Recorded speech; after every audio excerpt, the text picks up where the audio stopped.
Have you ever walked into your home and felt something heavy in the air, but you couldn't quite explain it? A silence that feels too loud, a tension that lingers, even when there's no reason for it. You try to find peace, but it slips away like sand through your fingers. You pray, but it feels like something is resisting you. You do everything right, yet there is a darkness you cannot name. My dear brothers and sisters, there is a battle many of us are fighting without realizing, and it is not outside our walls, it is inside them. We often think of spiritual battles as something we face in the outside world, the temptations, the tests, the trials that come from beyond. But sometimes the fight is right where you live, right where you sleep, and the enemy is not coming through the front door with horns and fire. He is already sitting quietly on your shelf, hanging on your wall, playing in the background of your favorite song, smiling from the souvenir you brought back from that distant trip. This is how spiritual contamination works. Not always loud, often silent, but deeply destructive. As Allah Almighty says in the Quran, indeed, those who fear Allah, when an evil thought touches them from Satan, they remember and at once they have insight. Sometimes it is not only thoughts that touch us, it is the atmosphere around us. And sometimes that atmosphere has been shaped by the things we allowed into our homes without realizing what they brought with them. The Prophet Muhammad, peace be upon him, said, when the night comes, then keep your children close, for the devils spread out at that time. This tells us something very powerful. Darkness brings activity that we do not see. There are forces at play that move in spaces we consider safe. And while our homes should be places of safety, they can become battlegrounds if we are not careful. You see, we clean our homes from dust and dirt, we wipe the floors, we organize the shelves. But when was the last time we cleaned them spiritually? When did we last walk through our homes, not with a broom, but with prayer? When did we last ask ourselves, does this item honor Almighty? Would I place this in front of Him if He were to enter my house? These are questions that pierce through the illusion of safety, because not everything that sits quietly in your home is innocent. Some things carry with them a history, a dedication, a spiritual weight.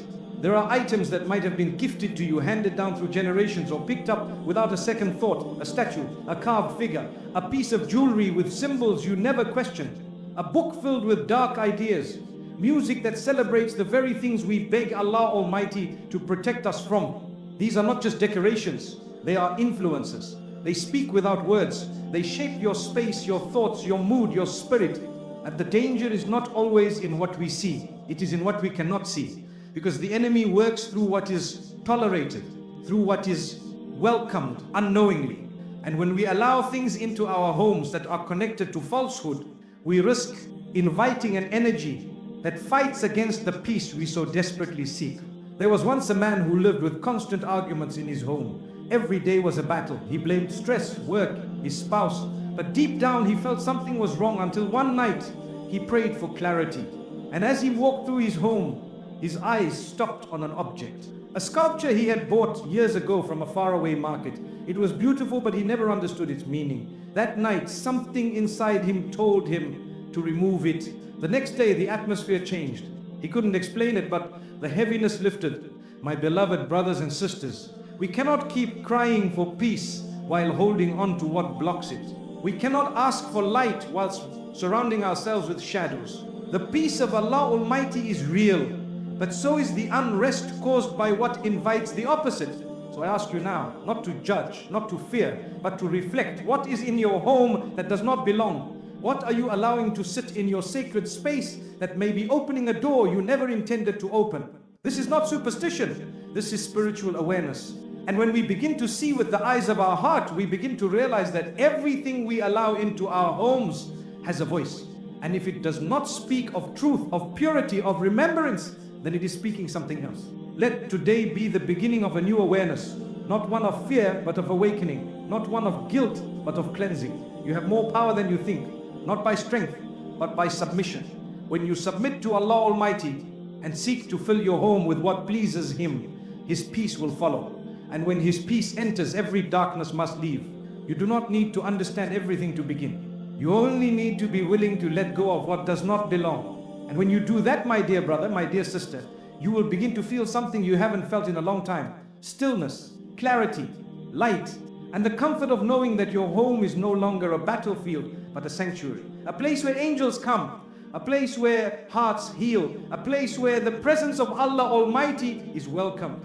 Have you ever wondered why certain struggles never leave, no matter how much you pray?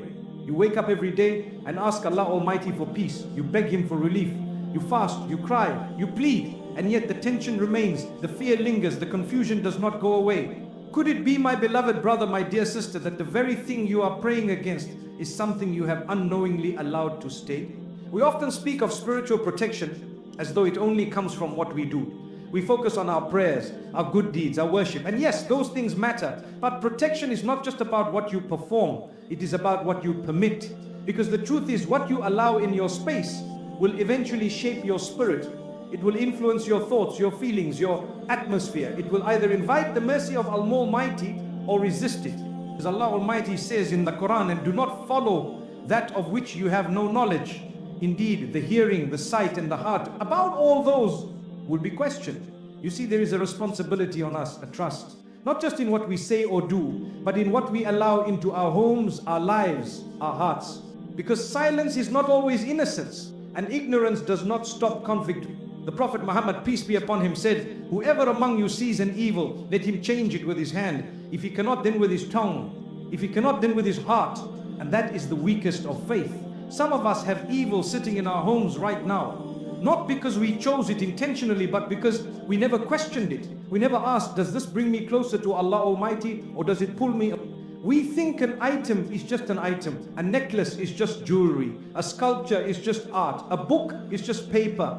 But in the spiritual world, nothing is ever just what it seems. Everything carries meaning. Everything carries energy. Some objects are rooted in light, others in darkness. And if you keep something that was once used for evil, if you wear something that symbolizes falsehood, if you read or display something that promotes rebellion against Allah Almighty, then you are allowing its influence into your space. And what you allow, you empower. This is how the enemy works, quietly, through access, through legal rights in the unseen realm. He doesn't need your permission in words, he just needs your tolerance in practice. If you bring into your home something tied to false beliefs, if you accept a gift that was prayed over in darkness, if you hold on to something that carries a curse, you have unknowingly made an agreement, and that agreement gives power to something that was never meant to dwell with you. I once met a young man who struggled with tormenting thoughts, nightmares, anxiety. He prayed, he sought help, but nothing changed. Until one day he felt the urge to go through his belongings. In the corner of his room was an old tapestry he had bought while traveling. Beautiful, intricate, and mysterious, but it was covered in symbols he did not understand. When he removed it, something lifted. He slept peacefully that night. For the first time in years. What changed? The object left, and with it, the presence that came attached to it. My dear listener, not everything that enters your life is meant to stay. Some things come with chains, not blessings. And if you want your home to be a place of peace, you must become protective over what you let inside. Because what you let inside, you give permission to. What you ignore, you empower.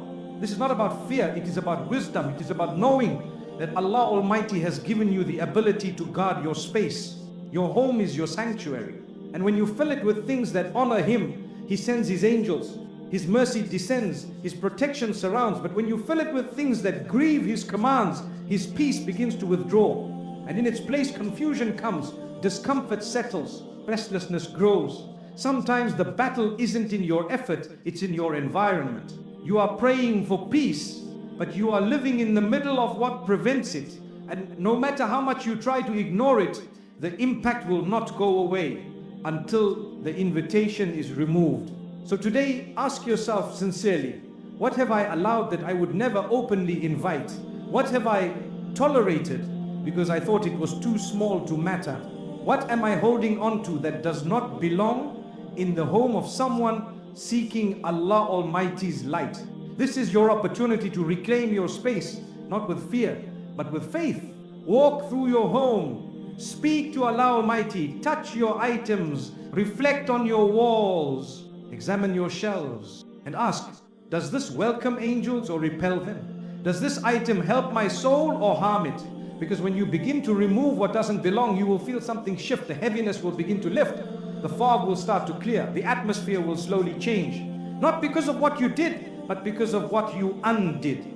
You closed the door, you revoked permission, you empowered peace by removing what empowered darkness. And in that moment you will understand a secret that many never learn. That real protection doesn't begin with your hands, it begins with your decisions. And when you choose to honor Allah Almighty with what you allow, He will honor you with what He provides. Every object tells a story. Every item we bring into our home carries a message, whether we realize it or not.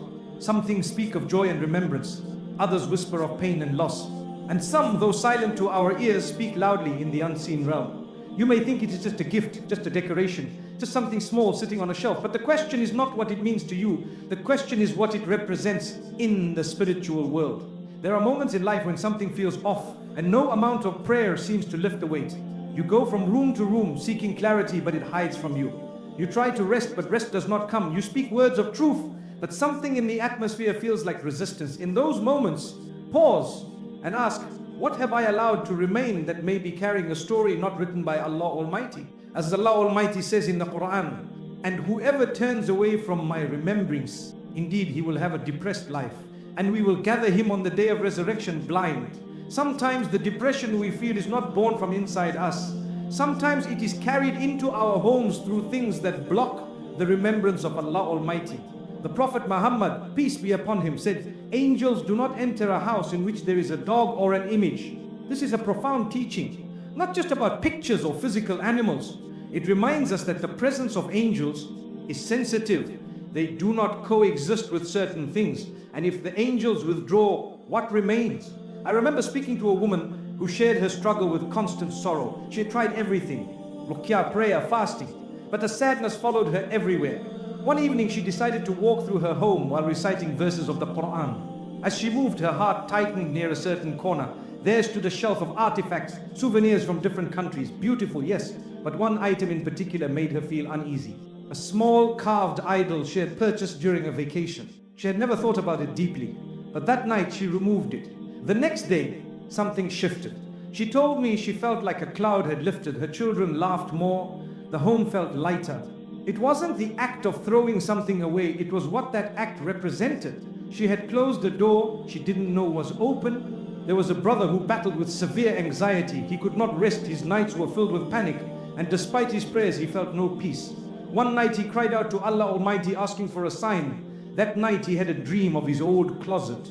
In it were books from his past, books on sorcery and dark themes that he had kept from his teenage years. He had forgotten them, but the next morning he found them exactly where the dream had shown. He removed them, burned them, and repented. From that day his mind felt lighter, his heart calmer. My beloved brothers and sisters, these are not fairy tales, these are real stories, and they happen more often than we realize. What you keep in your home speaks. What you display carries influence, and while the world may call it superstition, the Quran and the teachings of the Prophet Muhammad, peace be upon him, tell us plainly that not everything is harmless. Not everything is spiritually neutral. Look around your home. Do you have symbols that represent other beliefs? Gifts from people whose hearts are filled with envy? Objects that have passed through many hands but you have no idea what intentions came with them? We must be careful, because what we display we honor, and what we honor we invite. A sister once told me that her child had been having disturbing dreams for months. She prayed over him every night, but the dreams continued. Then one day, while cleaning his room, she found a poster, dark, violent, and filled with strange symbols. She hadn't noticed it before. A friend had given it to him. Without hesitation, she took it down. That very night, the dreams stopped. Why? Because when the invitation is withdrawn, the influence leaves with it. Some objects carry beauty, but not every beautiful thing brings light. Some were created to honor other powers, other spirits, other false beliefs. And when we place them in our homes, we align with what they represent, even unknowingly. But ignorance does not protect us from consequence. And that is why Allah Almighty in His mercy reminds us again and again to be mindful, to reflect, to turn back. There is a reason why the righteous before us would purify their homes, why they would not accept gifts blindly, why they were selective in what they allowed into their sacred space, because they understood that their home was not just walls and furniture, it was their refuge, their sanctuary, a place where the remembrance of Allah Almighty should flow like fresh air. And anything that blocked that, anything that disrupted that, did not belong. So I ask you now, not to be afraid, but to be aware.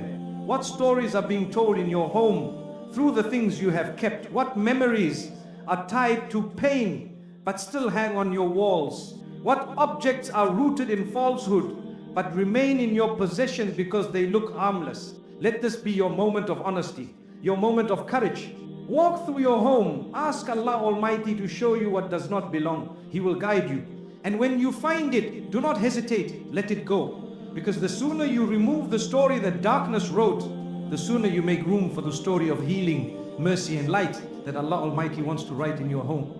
Have you ever noticed how certain music makes you feel restless? How some movies leave a strange unease in your heart? How the words from a song, even days later, still echo in your mind? It's not just a coincidence. What you listen to, what you watch, what you read, these are not harmless distractions. They shape your heart, your mind, and the very atmosphere of your home. Many people think entertainment is just for fun. They believe it doesn't affect their spirit. But let me ask you something.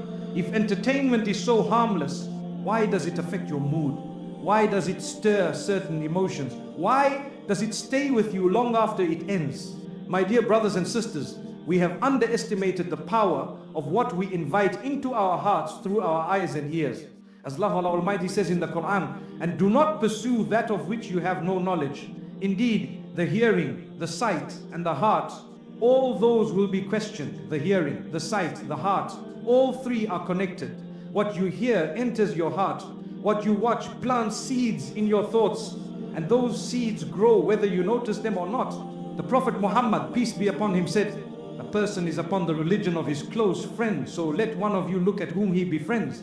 Now consider this. What if the closest voices in your life are not real people, but the artists you listen to every day, the actors you watch on your screens, the characters in your favorite shows? They influence your thinking, they stir your emotions, and they speak to your soul even when you're not paying attention. There was a sister who told me she struggled with deep sadness. Every night she would cry and not know why. She prayed, she sought help, but the sadness remained. One day while cleaning her room, she stopped to look at the lyrics of the songs she had been playing on repeat.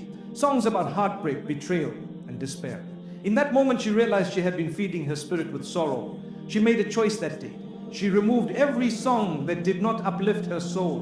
Within weeks, her heart felt lighter, her prayers felt stronger, her sadness began to fade.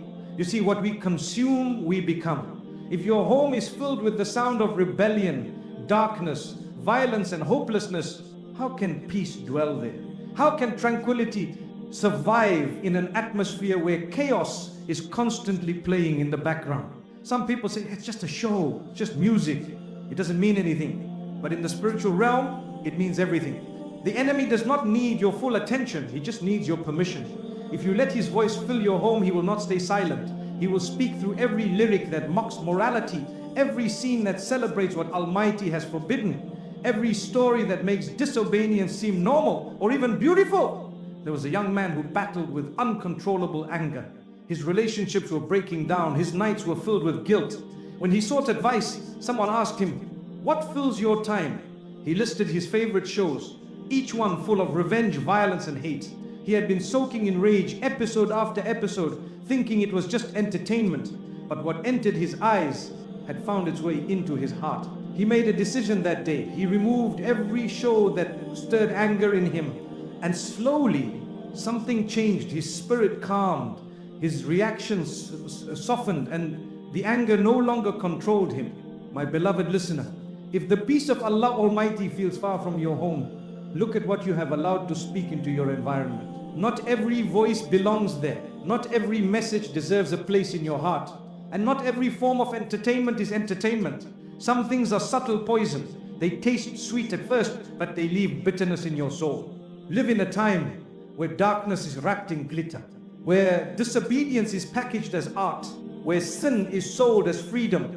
And if we are not careful, we begin to accept what we would have once rejected, slowly, quietly, one scene at a time. There is a reason why the early believers were so careful. They did not only guard their tongues, they guarded their eyes and ears. They knew that whatever enters those gates begins to shape the heart. And the heart is the place where faith lives. It is the place where the love of Almighty should grow. So I ask you now, gently but with urgency, what are you playing in your home? What are you watching in your private time? What messages are echoing through your speakers? Because those messages do not leave when the music stops.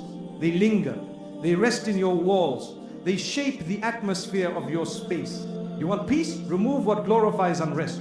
You want clarity? Mute what confuses the soul. You want light? Turn off what invites darkness. Your home should be a place where the words of Allah Almighty are honored, where His presence is welcomed. And that means removing the sounds and sights that push Him away. Today, walk through your home with new eyes. Ask yourself, does this bring me closer to my Lord? If it doesn't, let it go. Because what you allow into your home is what you allow into your life. And when you cleanse your space from what distracts, Allah Almighty will fill it with what heals. Some things in our homes carry memories. A letter, a photo, a piece of jewelry, a gift from someone long gone. We hold on to them because they remind us of a moment, a season, a person. And while not all memories are harmful, there are some that quietly chain us to the very past. You may look around your home and feel peace, yet still wonder why your heart feels pulled back into old emotions, why certain patterns resurfaces just when you thought it had passed. Sometimes it is not because you haven't moved on, it's because you're still holding on. Not in your thoughts, but in your hands, in your drawers, on your shelves. You've kept by the Allah Almighty asked you to release.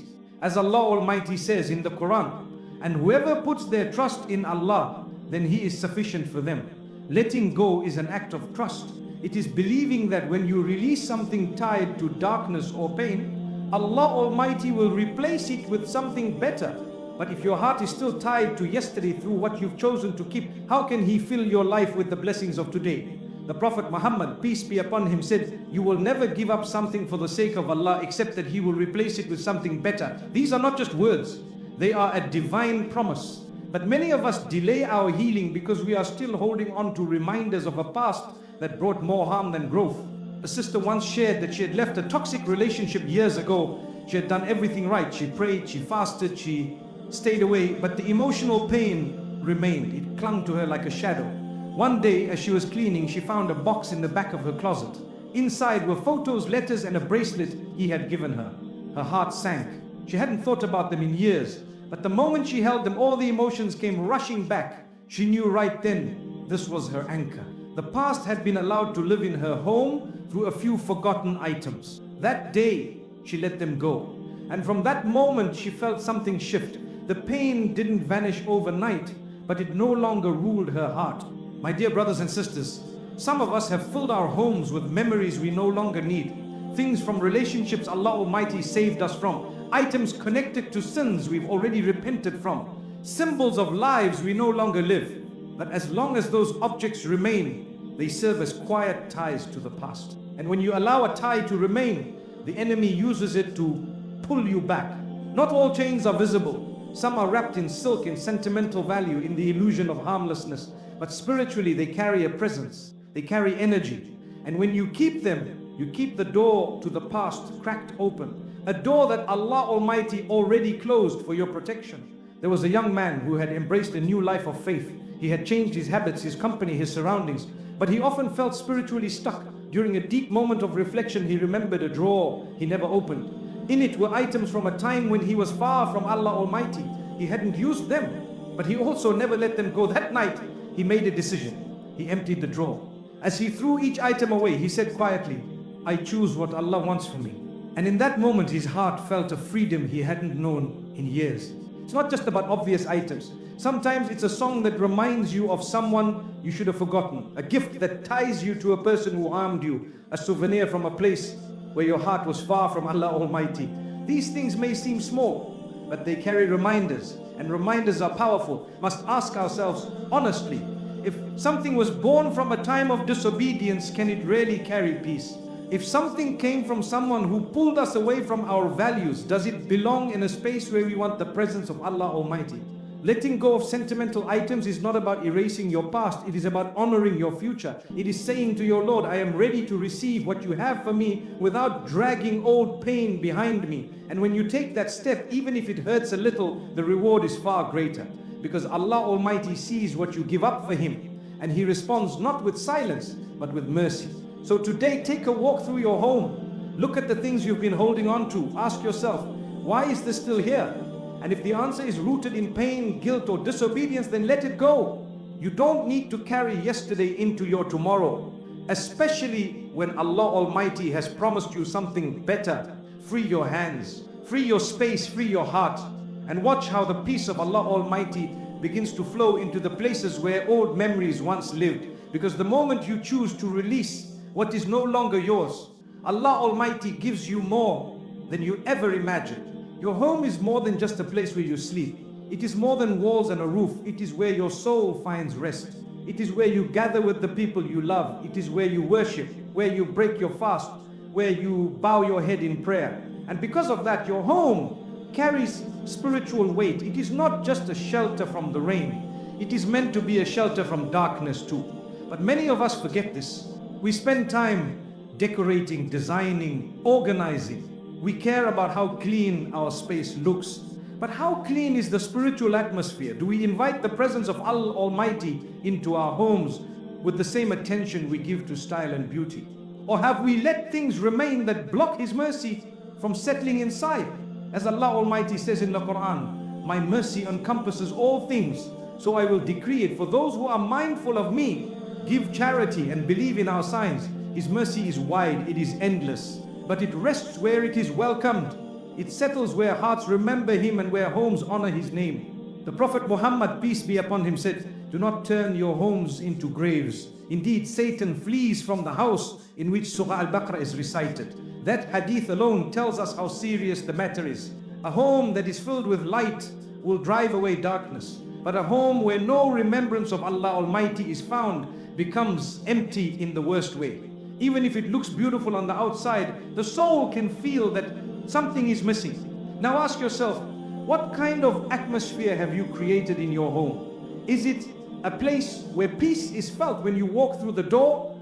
Or is there always tension, confusion, and restlessness? Sometimes the answer is not in how much we decorate, but in how much we invite Allah Almighty into the space. Some people wonder why they feel anxious the moment they return home. They wonder why arguments break out without reason, why children become restless, why sleep is disturbed. And they blame life, they blame stress, they blame exhaustion. But the real reason could be spiritual, because what we allow into our homes affects the atmosphere more than we think. A woman once told me she felt uneasy every time she entered her living room. She couldn't explain it. She thought maybe she was imagining things, but deep down she knew something was off. She started to pray regularly in that room, asking Allah Almighty to show her what was wrong. One day her eyes fell on a large painting that hung above her couch. It was gifted by a friend who had no connection to faith. The painting was beautiful but filled with symbols she never understood. That day she took it down, and from that moment the room felt different. She described it as a sudden calm, a stillness she hadn't felt in years. You see, some things don't belong in a space that is meant to welcome light. And even though they may not scream their darkness, they carry it quietly in their colors, in their shapes, in their meanings, in the spirit with which they were created or gifted. Your home should be a place where angels feel welcome, where the name of Allah Almighty is spoken often, where the Quran is heard, where remembrance flows like soft wind through every corner. But if there are objects, sounds, or practices in your home that invite the opposite, you cannot expect peace to stay for long. There was a man who felt that his prayers had become dry. He prayed on time, he fasted, he gave in charity, but his home felt heavy. He began to wonder if something was blocking the spiritual flow. One day, while moving furniture, he came across a stack of old magazines hidden behind a cupboard. He remembered how in his past he had collected them secretly, and though he had stopped that lifestyle, he had never truly cleared it out. That night he burned them, not out of anger, but out of release. And after that, his prayer felt alive again. He said, it was as though something had been lifted off his chest. My dear brother, my dear sister, you are the guardian of your home. You are responsible for what enters and what remains. You cannot control everything that happens outside, but within the walls of your own space, you have the power to create an atmosphere where peace lives, where angels come, where mercy flows. And it doesn't take wealth. It doesn't require perfection. All it takes is intention. A heart that wants Allah Almighty to be present. A heart that is willing to remove what does not belong. A heart that asks sincerely, "Oh Allah, let my home be a place where your name is remembered, where your presence is felt, where your peace is known." Take time to walk through your home, not to admire, but to examine, not to judge, but to purify. Ask yourself, would I feel comfortable if the Prophet Muhammad, peace be upon him, entered this space? Would I play this music? Would I leave this image on the wall? Would I keep this book, this statue, this symbol? Because your home is not just for you. It is a space that shapes your spirit, your family, your future. And when you take the step to cleanse it, to protect it, to honor it, you are not just creating a peaceful home. You are creating a sacred space, a space where Allah Almighty is loved. And wherever His name is loved, His peace will remain. There comes a time when you can no longer ignore the restlessness in your own home. You light the candles, you open the windows, you clean the floors, but the air still feels heavy. The laughter fades too quickly. The arguments flare without reason. You feel tired, but not from your body. You feel tired in your soul. And that's when you must ask yourself the question most people are too afraid to ask. Have I allowed something into my home that has no place in a space meant for the presence of Allah Almighty? It's not an easy question, but it is a necessary one. Because what you welcome, you give permission to remain. And some things are not neutral, they are not silent. They carry a spirit, a history, an energy. They may seem harmless, but in the unseen world they speak. And if they do not honor truth, they invite something else. They invite what resists peace, what disturbs prayer, what clouds the soul and weighs down the heart. As Allah Almighty says in the Quran, indeed Allah does not change the condition of a people until they change what is within themselves. That change starts at home, not just in your heart, but in your surroundings. You cannot keep asking for peace while leaving the door open to what causes unrest. You cannot pray for light and still allow darkness to decorate your walls. The Prophet Muhammad, peace be upon him, said, when you enter your home, remember Allah and greet with peace, and shaitan will not enter with you. That is a promise. But the condition is clear. You must remember Allah Almighty. You must fill your home with what honors Him, and you must not make space for what He has warned you to remove. A sister once told me that for years her home felt chaotic. No matter how hard she tried, something always felt wrong. One day during prayer she cried and asked Allah Almighty to reveal whatever was causing the tension. The next morning her eyes fell on a shelf she had never questioned before. On it were artifacts she had collected during her travels. Items gifted from cultures that practiced rituals far from the path of Allah Almighty. She never thought much about them, they were just decorations. But that morning she felt an urge to remove them. As she did, she recited verses of the Quran. And as each item left, she said, "Oh Allah, I make space for you." From that day, she felt a shift. Her home felt different. Her children were calmer. Her sleep improved. It wasn't magic, it was obedience. She had taken a step toward aligning her home with the presence of the one she prayed to every night. And He responded. You don't need to understand everything fully, but you do need to take action. Start by walking through your home with prayer. Open every drawer. Look at every wall. Pick up every object and ask yourself, does this belong in a place where I ask for the mercy of Allah Almighty? If the answer is no, then let it go. Burn it, trash it, remove it with full trust that whatever you give up for His sake, He will replace with something purer, something better. Be mindful of the books on your shelves, the music in your playlists, the posters on your walls, the gifts you've accepted without knowing their origin, the objects that were passed down but never questioned. If something in your home is tied to falsehood, if it carries a message that opposes the truth, then no matter how beautiful it is, it must go. Because nothing is more beautiful than a home that invites the peace of Allah Almighty. There was a brother who once kept a necklace gifted by a friend. It had a symbol he didn't understand, but it reminded him of old memories. He wore it for years, even after returning to faith. But he struggled with nightmares, with anger, with confusion. One night he removed it, and in his heart he said, "Oh Allah, I let go of what was never from you." That night he slept in peace. For the first time in months. Spiritual cleansing is not about being afraid, it's about being free. Free from attachments that drain you, free from objects that disturb your home, free from connections to a past that Allah Almighty already saved you from. You don't cleanse your home to please people, you do it to honor the one who gave you the home in the first place. So today, reclaim your peace. Take authority over yours. You're not helpless. You're not powerless. You have been given a mind to reflect, a heart to feel, and a soul to connect with your Creator. Use them. Be honest with yourself. Be courageous enough to remove what does not belong. Because when you do, something beautiful happens. The confusion clears, the tension breaks, the restlessness fades, and in its place comes stillness, calm, light, and a peace that words cannot describe. You will begin to feel what you are meant to feel in your home: safety, closeness to Allah Almighty, comfort in prayer, joy in remembrance, and a softness in your heart that tells you this is what home was always meant to be. You are not just protecting a space, you are creating a sanctuary, a place where angels walk, a place where your children can grow in peace, a place where your soul can breathe. So cleanse it and let Allah Almighty fill it with His light